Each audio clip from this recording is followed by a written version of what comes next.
अंतिम संस्कार के बाद आत्मा के साथ क्या होता है? दोस्तों, गरुड़ पुराण में बताया गया है कि मृत्यु के बाद यमलोक से दो यमदूत आत्मा को सिर्फ 24 घंटों के लिए ही अपने साथ ले जाते हैं। इन 24 घंटों में मृतक के परिजन उसके शरीर का अंतिम संस्कार और अन्य कर्म करते हैं, तो वहीं दूसरी तरफ यमलोक में इस दौरान आत्मा को उसके जीवन भर किए गए कर्मों को दिखाया जाता है। इसके बाद यमदूत आत्मा को वापस उसके घर छोड़ देते हैं।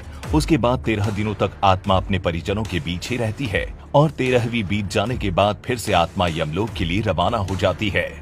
इसी बीच आत्मा को 3 अलग अलग मार्ग दिखाए जाते हैं।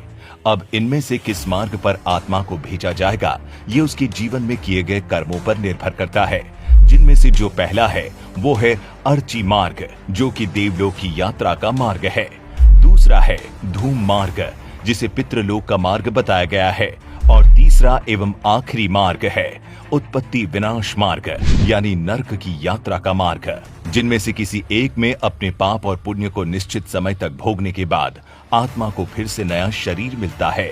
आपको बता दें कि मृत्यु के बाद जीवात्मा की यात्रा इतनी आसान नहीं होती, क्योंकि इस मार्ग में आत्मा को कई प्रकार की बाधाओं का सामना करना पड़ता है, जिनमें से सबसे खतरनाक है यमलोक के मार्ग में पड़ने वाली वो वैतरणी नदी, जिसके बारे में कहा जाता है कि पुण्य आत्मा इस नदी को बड़ी ही आसानी से पार कर लेती है, लेकिन पापी आत्मा को इस नदी को पार करने के लिए काफी जटिल यातनाओं को झेलना पड़ता है।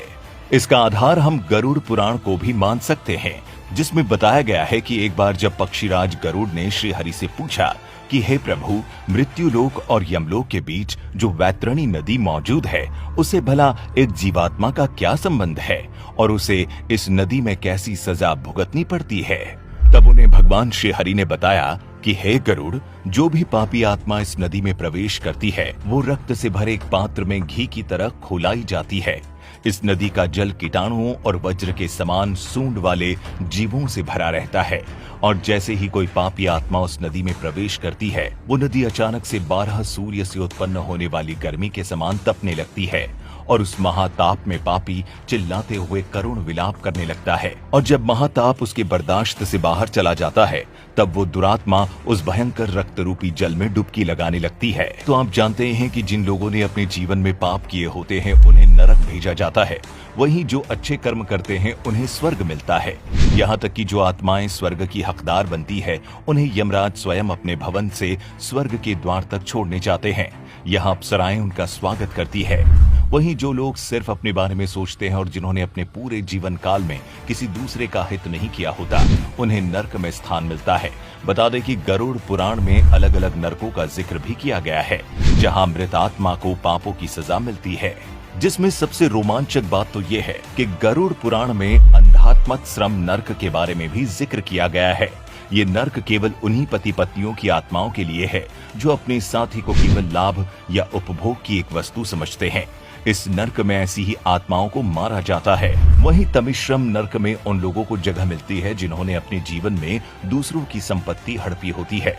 यहाँ उन्हें तब तक मारा जाता है जब तक कि वे बेहोश न हो जाए।